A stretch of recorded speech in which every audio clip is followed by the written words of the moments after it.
नमस्कार दोस्तों, सुनी सुनाई कहानी एच के जैन की जवानी में आपका स्वागत है। मित्रों, एक बार की बात, एक राजा अपने गुरुजी के साथ नगर भ्रमण के ऊपर निकला। नगर का भ्रमण करते समय राजा ने देखा कि हमारा जो राज्य है, हमारा जो नगर है, वो बहुत ही समृद्धशाली हो गया है।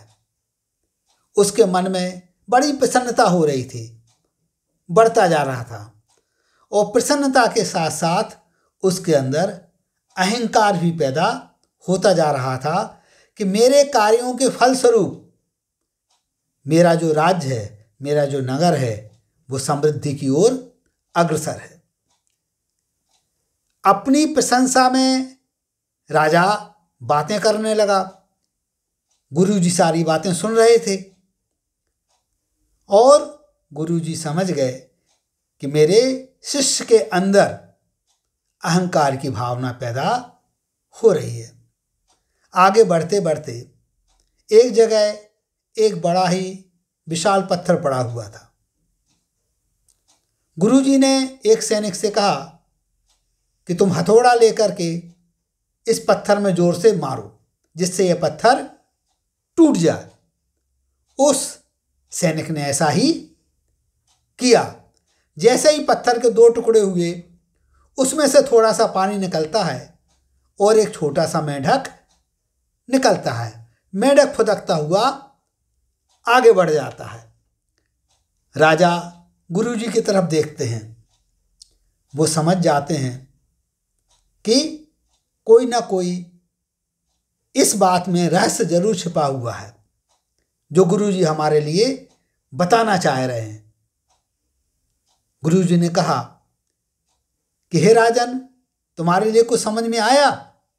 तो राजन कहते हैं, हाँ गुरुदेव, मुझे यह बात समझ में नहीं आ रही कि इस पत्थर के अंदर यह मेंढक जीवित कैसे बचा रहा और इसके अंदर पानी कहाँ से जाता होगा।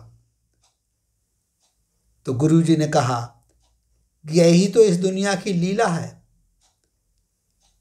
इस पत्थर के अंदर बहुत ही हल्की दरार है। जब यह मेंढक बिल्कुल 2-4 दिन का रहा होगा, तब इसके अंदर ये घुस गया होगा, लेकिन अंदर इसको जगह तो मिल गई, लेकिन धीरे धीरे यह बड़ा होता गया और निकलने में समर्थ नहीं रहा। वहीं इस पत्थर में इस प्रकार के छिद्र हैं जो हमें और तुम्हारे लिए दिखाई नहीं दे रहे हैं। बारिश का पानी इस पत्थर के ऊपर पड़ता था और अंदर पानी चला जाता था। कई सालों से यह मेंढक जीवित बना हुआ है। अब तुम बतलाओ, इसके जीवित रहने में किसका कितना योगदान है। गुरुजी की बातों को सुनकर के राजा समझ जाते हैं कि गुरुदेव ने मेरे आंतरिक मन की बात को समझ लिया है, क्योंकि गुरुदेव दिव्य ज्ञानी हैं। वो क्षमा मांगता है कि गुरुजी, मेरे मन में जो बात आई थी वो गलत थी। मैंने ये मान लिया था कि मैं ही इस राज्य का कर्ता धर्ता हूँ, लेकिन ऐसा नहीं है।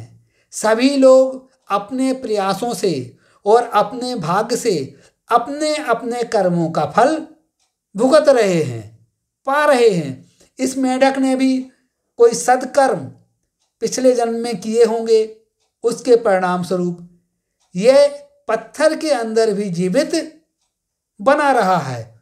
जो समृद्धि नजर आ रही है, जिन्होंने समृद्धि हासिल की है, उन्होंने अपनी तरफ से लगातार प्रयास किए हैं और उसी की बदौलत वो समृद्ध हुआ है। और सभी ने जब प्रयास किए हैं, सभी के प्रयासों की बदौलत ही राज्य समृद्धि की ओर अग्रसर हुआ है। मेरे अंदर जो यह बात आ रही थी कि मैंने किया है, यह मेरा भ्रम था। मैं तो निमित्त मात्र हूँ।